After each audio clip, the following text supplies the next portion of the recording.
वृत्ति प्रभाकर ग्रंथ में पेज नंबर 298 और 298 पेज के ऊपर 61 नंबर का शीर्षक है। तो देखिए, न्याय मत में अलौकिक संबंध से देशांतरस्थ रजतत्व का शुक्ति में प्रत्यक्ष भान और ताभान से सुगंधि चंदन के भानते विलक्षणता। ठीक है। तो नैयायिक मत में अन्यथा ख्यातिवाद है, ब्रह्म के बारे में वो अन्यथा ख्याति मानते हैं। अर्थात सामने यद्यपि शुक्ति है, रजत नहीं है, तो भी शुक्ति में रजतत्व धर्म की प्रतीति होती है। फिर वो कैसी होती है? क्या अनिर्वसनीय रजतत्व, क्या रजत अनिर्वसनीय उत्पन्न होता है क्या? इस बात को तो नैयायिक मानते नहीं है। वो कहते अन्य जगह का धर्म यहाँ पर दिखाई देता है, किंतु प्रश्न होगा कि रजतत्व तो बहुत दूर कई रजत में पड़ा हुआ होगा, यहाँ से कैसा दिखाई देगा? क्योंकि नेत्र का विषय के साथ संबंध हुए बिना उस विषय का तो ज्ञान होता नहीं है। और रजतत्व तो बाजार के रजत में है, जो कि अत्यंत दूर है, व्यवहित है, तो उसका ज्ञान यहाँ हो नहीं सकता। और ज्ञान नहीं होगा तो वहाँ का रजतत्व यहाँ देखता है, ये कैसा? ऐसा प्रश्न उपस्थित होने पर नैयायिक लोग उत्तर देते हैं कि ज्ञान के लिए जो कारण सन्निकर्ष होते हैं वे दो प्रकार के होते हैं। एक तो लौकिक सन्निकर्ष होता है, दूसरा अलौकिक सन्निकर्ष होता है। और लौकिक सन्निकर्ष तो पता है सबको, 6 प्रकार का पहले प्रकरण में जिसका विवेचन हो चुका है, संयोग, संयुक्त, समवाय वगैरह। और अलौकिक सन्निकर्ष 3 प्रकार का बताया था। वो 3 कौन? पहला है सामान्य लक्षण, दूसरा है ज्ञान लक्षण, और तीसरा है योगज धर्म लक्षण। ठीक, तीनों का भी स्वरूप विवेचन दृष्टांत हो चुका है। अब कह रहे हैं कि न्याय मत में जो शुक्ति में रजतत्व का भान हो रहा है वो कैसे? तो अलौकिक संबंध से भान होता है। अन्य जगह के रजतत्व का यहाँ पर भान होता है। और सुगंधि चंदनम और शुक्ति रस्तम, इसमें क्या अंतर है? फिर अंतर तो मानना पड़ेगा, क्योंकि एक भ्रम एक का बाद होता है, एक का बाद होता नहीं है। तो बोलते अंतर भी है। ताभान से सुगंधि चंदन के भानते विलक्षणता। ठीक है, चलिए भाई अब देखने की नीचे। इस रीति से इंद्रिय के संयोगाधिक संबंध बिना अलौकिक संबंध ते भी इंद्रियजन्य साक्षात्कार होने थे। तो इंद्रिय का विषयों के साथ संयोगाधिक संबंध हुए बिना ही अलौकिक संबंध से ही इंद्रियजन्य क्या होता है? साक्षात्कार, जिसका विवेचन ऊपर के शीर्षक में हो चुका है। तो अलौकिक संबंध ते भी इंद्रियजन्य साक्षात्कार होने थे। देशांतरस्थ रजत वृत्ति रजतत्व का भी, तो रजतत्व का है अन्य देशा में, तो देशांतरस्थ रजत वृत्ति रजतत्व का भी शुक्ति में अलौकिक संबंध से चाक्षुष साक्षात्कार संभव है। बराबर कैसे स्पष्ट कर रहे? जैसे सुगंध स्मृति और चंदन से नेत्र संयोग हुआ, चंदन लकड़ी से नेत्र का संयोग हुआ और सुगंध की स्मृति हुई, तो स्मृति रूप ज्ञान लक्षण सन्निकर्ष बन गया। तो चक्षु से भी उस सुगंध का क्या हुआ? अलौकिक संबंध से प्रत्यक्ष हुआ, तब ज्ञान हो गया सुगंधि चंदनम। जैसे सुगंध स्मृति और चंदन से नेत्र संयोग हुआ, सुगंधि चंदनम इस रीति से योग्य अयोग्य अनुभव गोचर चाक्षुष ज्ञान हो गए। योग्य अयोग्य गोचर मतलब चक्षु के लिए योग्य चंदन लकड़ी, चक्षु के लिए अयोग्य कौन? सुगंध। तो भी अलौकिक संबंध से उस सुगंध का भी चाक्षुष ज्ञान हो जाता है। इस रीति से योग्य अयोग्य अनुभव गोचर चाक्षुष ज्ञान हो गए। योग्य वस्तु का अनुभव को विषय करने वाला, अयोग्य को अनुभव करने वाला, विषय करने वाला, अनुभव गोचर चाक्षुष ज्ञान हो गए। इस रीति से दोष सहित नेत्र का शुक्ति से संयोग होवे है। सामने पड़ी है शुक्ति और नेत्र में है दोष, तो दोष वाले नेत्रों का शुक्ति के साथ क्या होता है? संयोग। आगे, शुक्ति व्यक्ति तो नेत्र की योग्य है। शुक्ति तो नेत्र से दिखाई दिया जा सकती है, दिखती है अन्य जगह, सब जगह। शुक्ति व्यक्ति तो नेत्र के योग्य है। और रजतत्व जाति यद्यपि प्रत्यक्ष योग्य है, बात बराबर, क्योंकि सामने रजत आएगा तो चक्षु से भी रजतत्व का ज्ञान हो जाता है, प्रत्यक्ष योग्य है। तथापि जाति का आश्रय व्यक्ति जहाँ प्रत्यक्ष गोचर होवे तहा जाति योग्य है। जाति का आश्रय कौन है? व्यक्ति। उस व्यक्ति का जहाँ प्रत्यक्ष होता है वहीं पर जाति प्रत्यक्ष योग्य होती है, अन्य जगह की नहीं। यहाँ पर रजत तो सामने है नहीं है, रजत तो कहीं दूर है, तो अभी प्रत्यक्ष योग्यता नहीं है किसमें? रजत में। तो उसमें रहने वाला रजतत्व वो भी अभी प्रत्यक्ष योग्य नहीं। तथापि जाति का आश्रय व्यक्ति जहाँ प्रत्यक्ष गोचर होवे, लग गया ना, तहा जाति योग्य है। और जहाँ जाति का आश्रय कौन? व्यक्ति, चाहे व्यक्ति शब्द लिख लीजिए। और जाति का और जहाँ जाति का आश्रय व्यक्ति प्रत्यक्ष योग्य नहीं, ता जाति अयोग्य। लग गया। या प्रसंग में रजतत्व का आश्रय रजत व्यक्ति नेत्र से व्यवहित है। रजतत्व का आश्रय कौन? रजत व्यक्ति। कैसी है? नेत्र से व्यवहित, दूर है, बराबर है कि नहीं? नेत्र से व्यवहित है, या ते नेत्र योग्य नहीं। जैसे सुगंध अंश में चंदन ज्ञान अलौकिक है, तैसे इदम रजतम यह ज्ञान भी रजतत्व अंश में अलौकिक है, बराबर है। अलौकिक संबंध से ज्ञान होता है। जैसे सुगंधि चंदनम यह ज्ञान सुगंध अंश में कैसा बताया था? अलौकिक। उसी प्रकार इदम रजतम यह ज्ञान भी रजतत्व अंश में अलौकिक है। फिर दोनों में क्या अंतर है? कह रहे परंतु इतना भेद है। क्या? सुगंधि चंदनम या ज्ञान से तो चंदन वृत्ति सुगंध चंदन में भाष्य है। चंदन में है कौन? सुगंध, और चंदन में ही भासता है। इतना ही क्या अलौकिक संबंध से? इतना ही अंतर है। या ज्ञान से तो चंदन वृत्ति सुगंध चंदन में भाष्य है। और इधर इदम रस्तम या ज्ञान से इदम पदार्थ में शुक्ति में अवृत्ति, आवृत्ति है ना, वाचे अवृत्ति मतलब न रहने वाला, उसका अर्थ होगा। ठीक है। और इदम रजतम या ज्ञान से इदम पदार्थ में शुक्ति में अवृत्ति रजतत्व इदम पदार्थ में भाष्य है। अवृत्ति मतलब जो कि इदम पदार्थ में नहीं है, ऐसा रजतत्व इदम पदार्थ में भासता है, इदम पदार्थ में भाष्य है। लग गया इतना? तो ऐसे और भी विलक्षणता है दोनों में, सुगंधि चंदनम और इदम रजतम। आगे, सुगंधि चंदनम या ज्ञान से नेत्र के अयोग्य सुगंध वासे है, जो सुगंध नेत्र के लिए योग्य नहीं है। और चंदन की सकल सामान्य विशेषता वासे है। चंदन की, चंदन रूप व्यक्ति की, लकड़ी की संपूर्ण सामान्य रूपता और विशेषता वासे है। ऐसा नहीं कि चंदन का सामान्य ज्ञान हुआ है, विशेष ज्ञान नहीं हुआ, ऐसी बात नहीं है। हाँ, चंदन की सकल सामान्य विशेषता वासे है।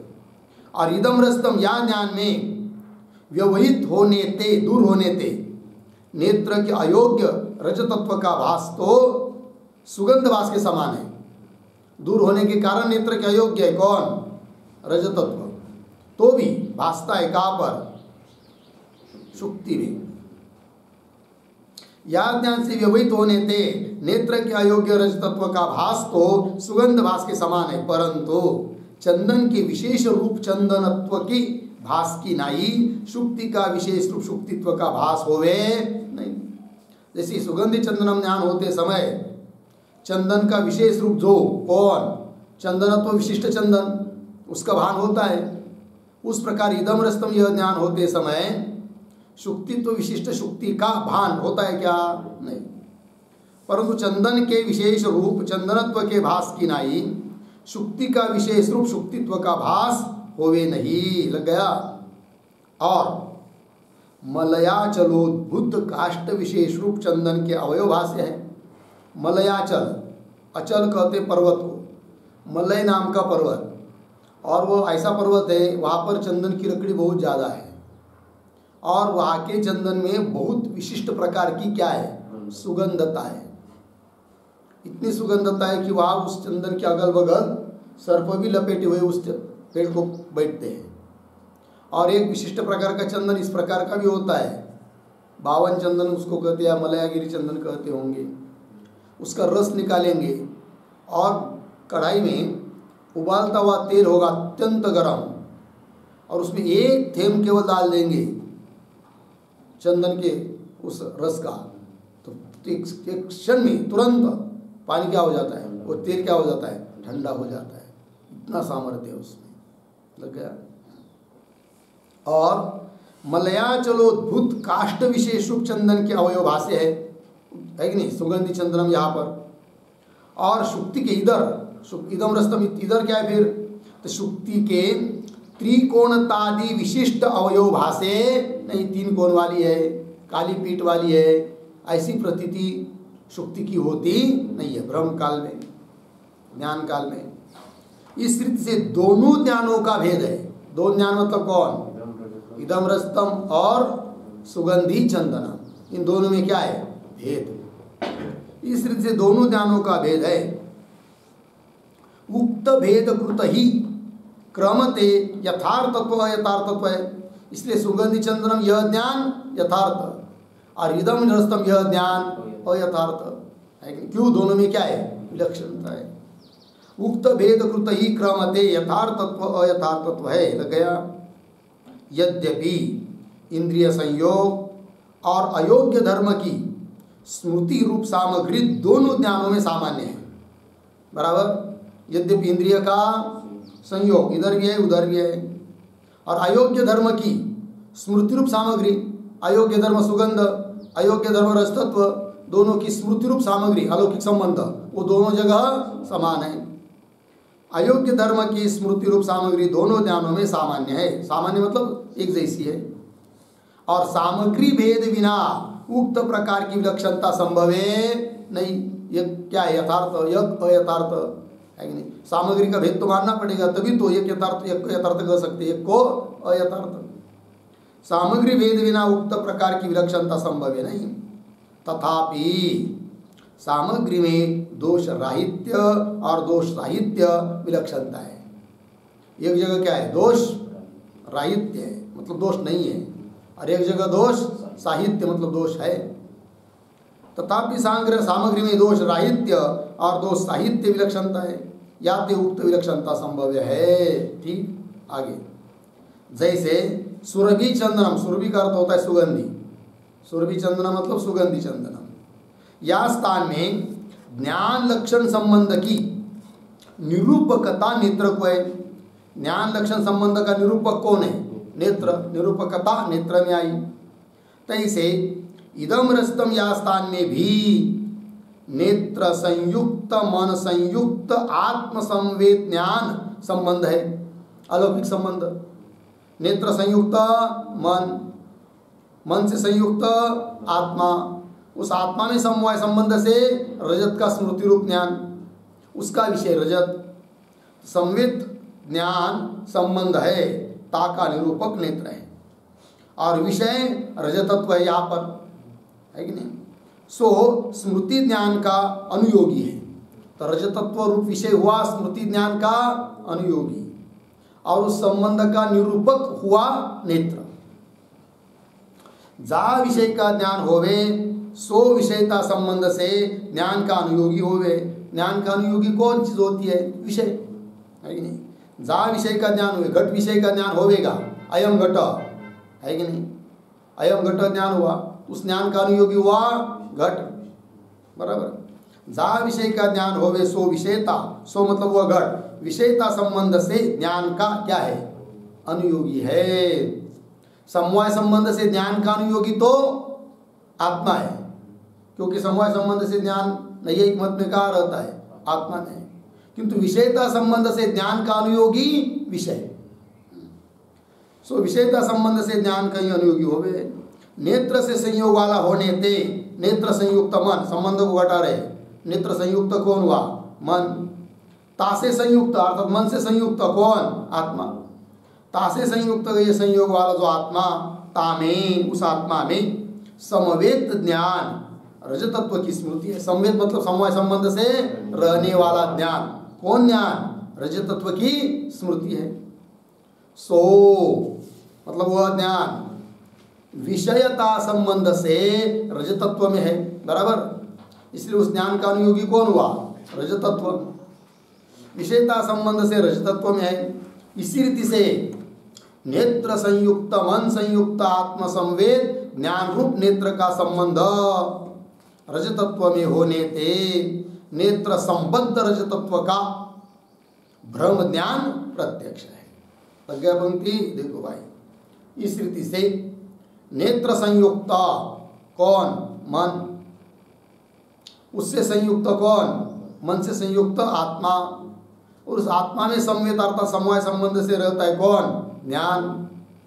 उस ज्ञान रूप नेत्र का संबंध अर्थात ज्ञान रूप जो संबंध है, संवेद ज्ञान रूप ज्ञान रूप नेत्र, ज्ञान रूप अर्धविराम दीजिए, ज्ञान रूप नेत्र का संबंध, ऐसा अर्थ है। ज्ञान रूपी जो कौन? नेत्र का संबंध रजतत्व में होने ते, रजतत्व में रह रहा है होने ते नेत्र संबद्ध रजतत्व का ब्रह्म ज्ञान प्रत्यक्ष है। नेत्र संबद्ध कौन हुआ? रजतत्व। और उस रजतत्व का ज्ञान कैसा हुआ? ब्रह्म रूप है। नेत्र संबंध रजतत्व का ज्ञान, रजतत्व का ब्रह्म ज्ञान प्रत्यक्ष है। लगा इतना? आगे चलिए। अथवा ज्ञान रूप संबंध नहीं, स्मृति रूप ज्ञान, वो संबंध बताया ना ऊपर। अब ज्ञान रूप संबंध नहीं, फिर कौन? किंतु ज्ञान का विषयता संबंध है। पहले स्मृति ज्ञान को ही संबंध बताया, अब थोड़ा और आगे बढ़े। स्मृति रूप जो ज्ञान है वो संबंध नहीं, उस ज्ञान का विषयता। और ज्ञान की विषयता का है? घट ज्ञान की विषयता घट में, पट ज्ञान की विषयता पट में। उस प्रकार रजत तत्व ज्ञान की विषयता रजत तत्व में, इस प्रकार। किंतु ज्ञान का विषयता संबंध है याते, इसलिए नेत्र संयुक्त मन संयुक्त आत्म समवेत ज्ञान विषयता संबंध अलौकिक संबंध है। अलौकिक संबंध बन गया। नेत्र संयुक्त कौन? मन। उस मन से संयुक्त आत्मा, और आत्मा में समवाय संबंध से कौन? ज्ञान। और उस ज्ञान का विषय जो भी पदार्थ होगा, इधर रजतत्व होगा। ज्ञान विषयता संबंध अलौकिक संबंध है। लग गया? सुगंधि चंदनम या स्थान में संबंध रूप उक्त विषयता सुगंध में, संबंध रूप विषयता का है? सुगंध में। हाँ। और इदम रजतम या स्थान में, इदम रजतम या इस जगह में नेत्र संयुक्त मन संयुक्त आत्म संवेद ज्ञान रजतत्व स्मृति है, ताकि विषयता रजतत्व में। तो विषयता चली गई कहाँ पर? रजतत्व में। घटाइए उसको। या स्थान में नेत्र संयुक्त मन, उस मन से संयुक्त आत्मा, और आत्मा में समवाय संबंध से ज्ञान कौन? रजतत्व स्मृति रूप ज्ञान। और ताकि विषयता, उस स्मृति रूप ज्ञान की विषयता, उस ज्ञान का विषय कौन है? रजतत्व। तो विषयता चली गई रजतत्व में, ताकि विषयता रजतत्व में है। इस रीति से विषयता अंश लग गया ना, संबंध में मिलावने थे। संबंध में एक और अंश जोड़ दिया, कौन था? विषयता। पहले स्मृति तक ही ले रहे थे, ज्ञान तक, ज्ञान संबंध तो बना रहे थे, अब क्या बना दिया? उसकी विषयता। इस रीति से विषयता अंश संबंध में मिलावने थे संबंध के अनुयोगी सुगंध रस तत्व स्पष्ट ही है कि नहीं? तो संबंध के अनुयोगी कौन बन गए? सुगंध या रजतत्व, दोनों जगह अलग अलग स्पष्ट ही है। याते अन्यथा क्या दिवाद संभव है। इस प्रकार अन्य जगह की वस्तु का ज्ञान अलौकिक संबंध से सामने वाली वस्तु में हो सकता है। इसी का नाम है क्या? अन्यथा ख्याति। याते अन्यथा ख्यातिवाद संभव है। नेत्र के संबंध बिना रस तत्व का ज्ञान संभव है नहीं। नेत्र का परंपरा संबंध बताया ना, तभी तो क्या हो रहा है? रज तत्व का ज्ञान हो रहा है। नेत्र संयुक्त मन संयुक्त आत्म संवेद ज्ञान विषयता, इस प्रकार से नेत्र के संबंध बिना रज तत्व का ज्ञान संभव है नहीं। लग गया? यह दोष अन्यथा ख्यातिवाद में नहीं। नेत्र के संबंध, कोई दोष देगा कदाचित, नेत्र के संबंध बिना रस तत्व का ज्ञान तो हो नहीं सकता है। अरे आप तो कैसा फिर रस तत्व का ज्ञान सुक्ति में होगा? तब उत्तर दे दिया, यह दोष अभी हमारे मत में नहीं है। नेत्र के संबंध बिना रस तत्व का ज्ञान संभव है नहीं, यह दोष अन्यथा ख्यातिवाद में नहीं। इस रीति से रजतत्व रूप विशेषणते नेत्र का अलौकिक संबंध और शुक्ति रूप विशेषते लौकिक संबंध मानी के अन्यथा ख्याति का संभव कहे है। शुक्ति के साथ नेत्र का लौकिक संबंध, संयोग संबंध, और रजतत्व के साथ नेत्र का अलौकिक संबंध, तो उस विषय के साथ संबंध है। अतः एक ज्ञान उत्पन्न हो रहा है, इदम रजतम, यह अन्यथा ख्याति हुई। लग गया अर्थ जी? चलिए आगे। अब 62 नंबर का शीर्षक, अनिर्वचनीय ख्याति में न्याय उक्त दोष। वेदांतियों की अनिर्वचनीय ख्याति है, उसमें नैयायिक लोग क्या देते हैं? दोष। फिर आगे उसका पुनः क्या किया जाएगा? खंडन। और अनिर्वचनीय ख्याति में यह दोष कहा है क्या? अन्यथा ख्यातिवादी को भ्रम ज्ञान की कारणता दोष में मान्य हो गए। अन्यथा ख्याति वाले भ्रम ज्ञान की, म्हणजे भ्रम ज्ञान की कारणता। भ्रम ज्ञान मतलब क्या? ज्ञानाध्यास, उसकी कारणता किसमें है? दोष में। दोष के कारण क्या हो रहा है? ज्ञानाध्यास हो रहा है। और अर्थाध्यास मानने की जरूरत नहीं, किनको? नैयायिकों को। अन्यथा ख्यातिवादी को भ्रम ज्ञान की कारणता दोष में मान्य हो गए, और अनिर्वचनीय ख्यातिवादी को रस्ताधिक अनिर्वचनीय विषय की कारणता मतलब अर्थाध्यास, और जिसके ज्ञान की कारणता मतलब ज्ञानाध्यास, ज्ञान की कारणता मान्य हो गए। किनको?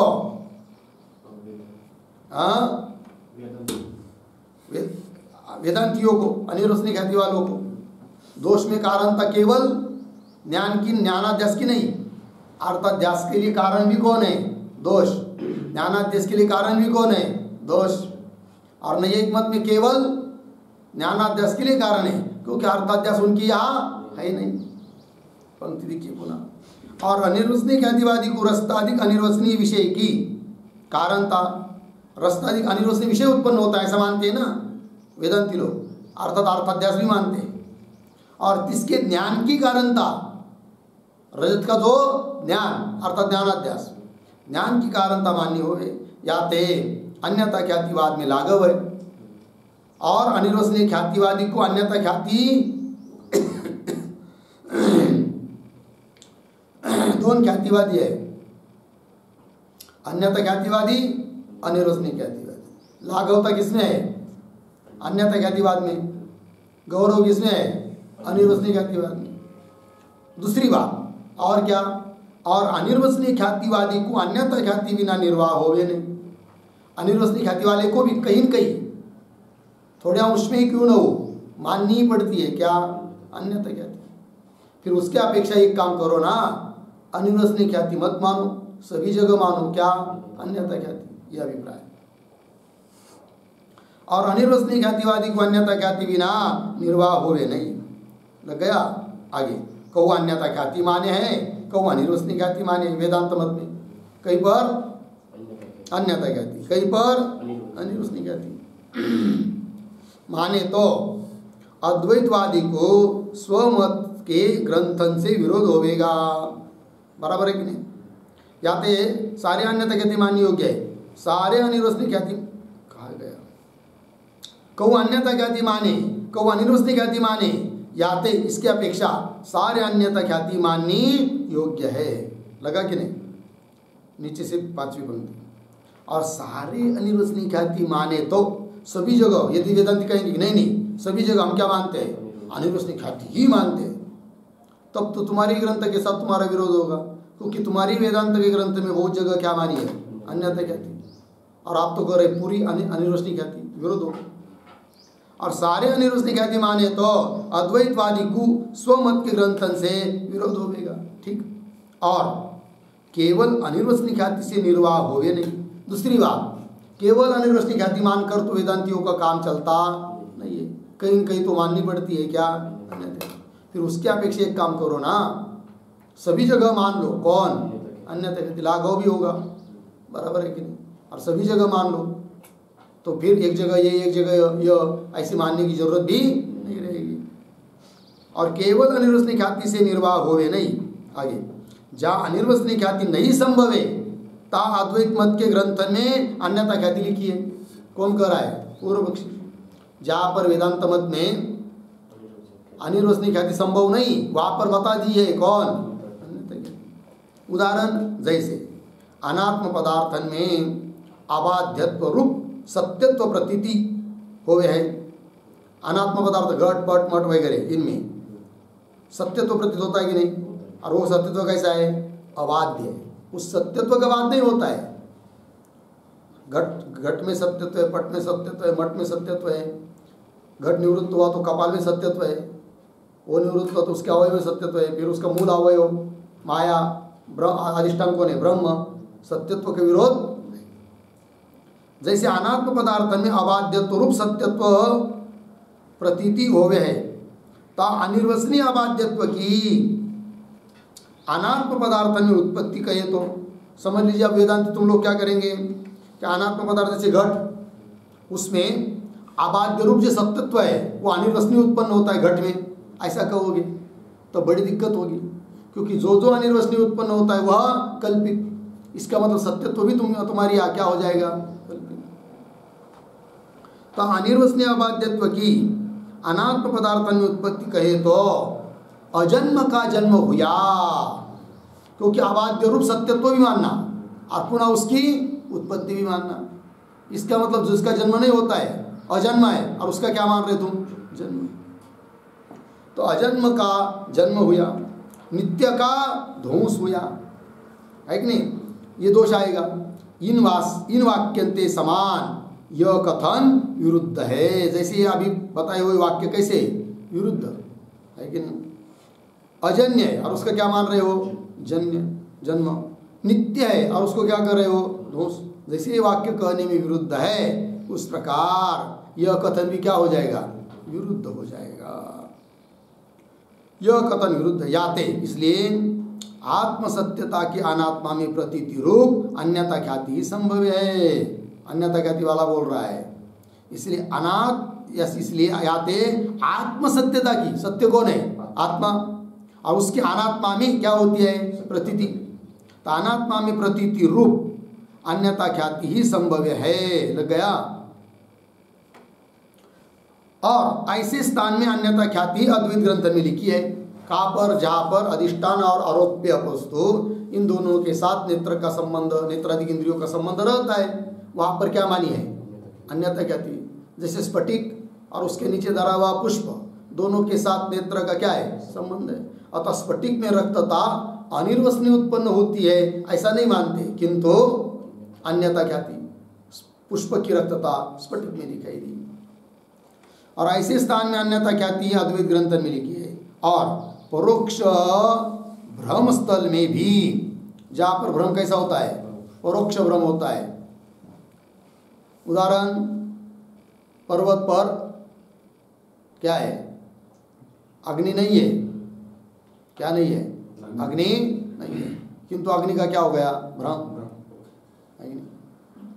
क्योंकि पर्वत पर धूम दिखाई दे रहा है, यद्यपि धूम नहीं था, धूली पटल था, किंतु उस धूली पटल को लेकर अग्नि की क्या कर ली, अनुमिति ज्ञान कर लिया पर्वत ने। ये वो ज्ञान सा यथार्थ है का यथार्थ है, अयथार्थार्थ भ्रम रूप है, किंतु वह भ्रम कैसा हुआ, परोक्ष भ्रम हुआ। बराबर है कि नहीं, परोक्ष भ्रम हुआ। और शुक्ति पर रजत का भ्रम अपरोक्ष भ्रम हुआ।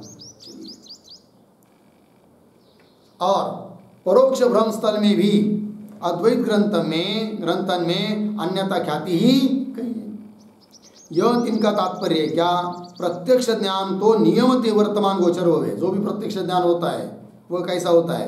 वर्तमान काल में होता है और नियम से प्रतीत होता है। प्रत्यक्ष ज्ञान तो नियम ते वर्तमान गोचर होवे और जा विषय का प्रमाता से संबंध होवे तिस विषय का ज्ञान प्रत्यक्ष का ही है। प्रत्यक्ष की परिभाषा पीछे हो चुकी है।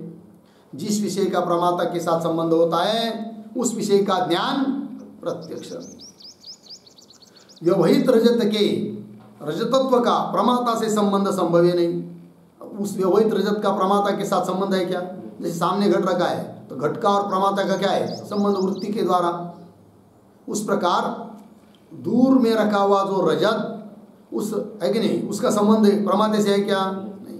व्यवहित रजत के रजतत्व का प्रमाता से संबंध संभव है नहीं। याते पूर्ववर्ती देश में रजत की सत्ता अवश्य चाहिए। सामने शुक्ति पर रजत की सत्ता क्या माननी पड़ेगी? अवश्य माननी ही पड़ेगी। सत्ता नहीं मानेंगे तो उसका प्रत्यक्ष कैसा होगा फिर? और परोक्ष ज्ञान तो अतीत का और भविष्य का भी हो गए। भूतकालीन पदार्थ का भविष्यकालीन पदार्थ का भी क्या होता है? ज्ञान, परोक्ष ज्ञान। परोक्ष ज्ञान तो अतीत का और भविष्य का भी हो गए। याते परोक्ष ज्ञान के विषय का प्रमाता से संबंध अपेक्षित नहीं। परोक्ष ज्ञान का जो भी विषय है, दूरवर्ती या भूतकालीन भविष्यकालीन ऐसे जो भी पदार्थ होंगे उनका प्रमाता के साथ संबंध की क्या नहीं है? अपेक्षा नहीं, क्योंकि वो ज्ञान कैसा है? परोक्ष है। परोक्ष ज्ञान के विषय का प्रमाता से संबंध अपेक्षित नहीं और संभव भी काहेते। जहाँ अनुमान प्रमाणते व शब्द प्रमाणते देशांतरस्थ का शब्द।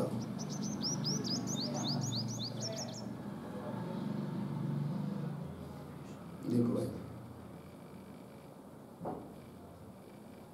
जहाँ अनुमान प्रमाणते वा मतलब अथवा शब्द प्रमाणते देशांतरस्थ का कालांतरस्थ का यथार्थ ज्ञान होवे। ज्ञान तो यथार्थ है किंतु देशांतर वस्तु का या कालांतर वस्तु का है होवे। तहा भी भिन्न देशस्थ का भिन्न कालस्थ का प्रमाता से संबंध होवे नहीं। ऐसे स्थल पर भी जो भिन्न देश में है या भिन्न काल में है उसके साथ प्रमाता का संबंध होवे नहीं। भ्रमरूप परोक्ष ज्ञान में तो प्रमाता से विषय का संबंध सर्वथा संभवित है कि नहीं? भ्रमरूप परोक्ष ज्ञान, उस परोक्ष ज्ञान में प्रमाता के साथ विषय का संबंध होगा क्या? नहीं। भ्रमरूप परोक्ष ज्ञान में तो प्रमाता से विषय का संबंध सर्वथा असंभावित है। याते इसलिए परोक्ष भ्रम स्थल में अनिर्वचनीय ख्याति नहीं है कि नहीं? इसलिए अनिर्वचनीय ख्याति मानी नहीं है वेदांतियों ने भी। कहाँ पर? जहाँ पर परोक्ष भ्रम होता है। याते परोक्ष भ्रम स्थल में अनिर्वचनीय ख्याति नहीं किंतु विषय शून्य देश में विषय की प्रतिरूप अन्य क्या है? आगे अन्यथा ख्याति है ना, उस अन्यथा ख्याति की जगह चाहिए अनिर्वचनीय ख्याति।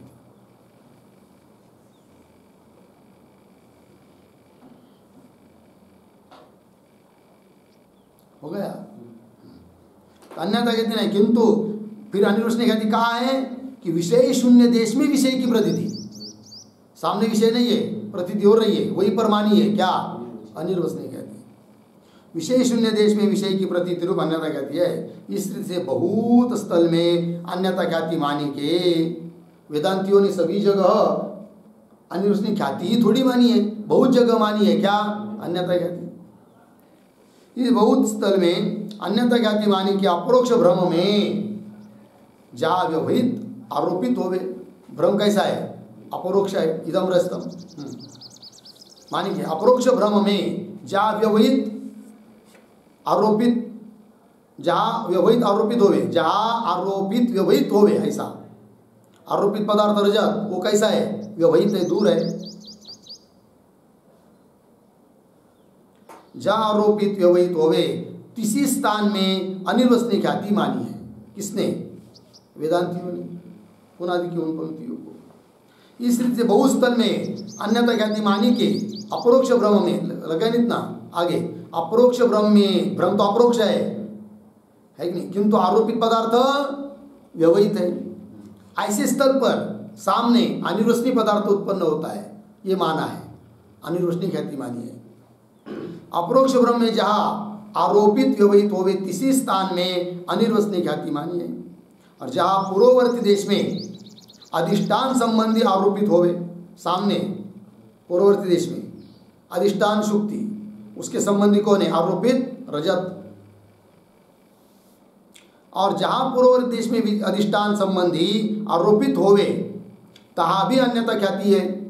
अन्यथा ख्याति कहाँ कहाँ मानी है वेदांतियों ने, ये बता रहे।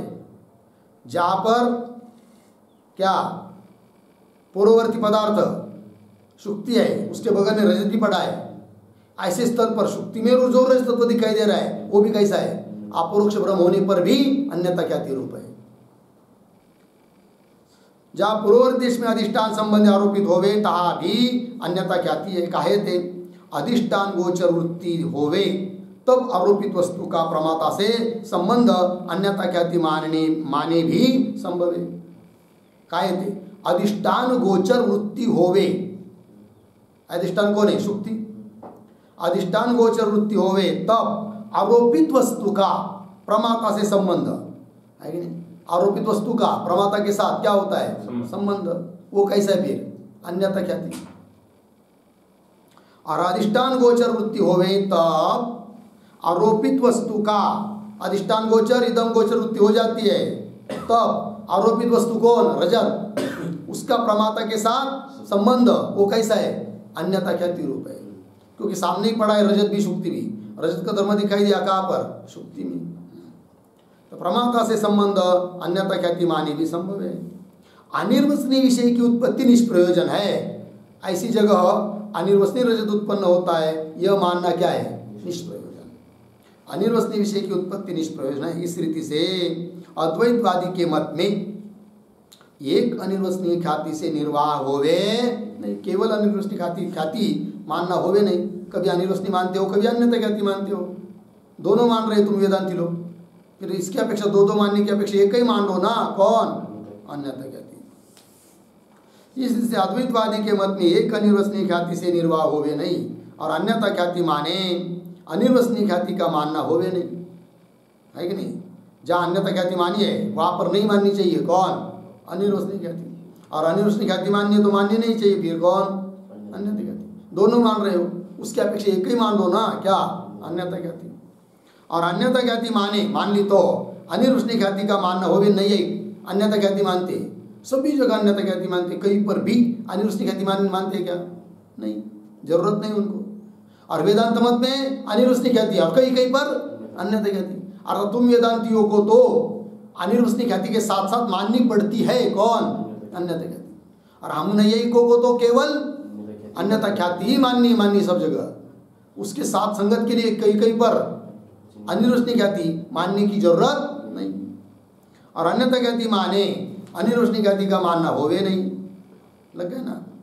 अनिर्वचनीय ख्याति मानने की जरूरत नहीं। कब? अन्यथा ख्याति मानने पर।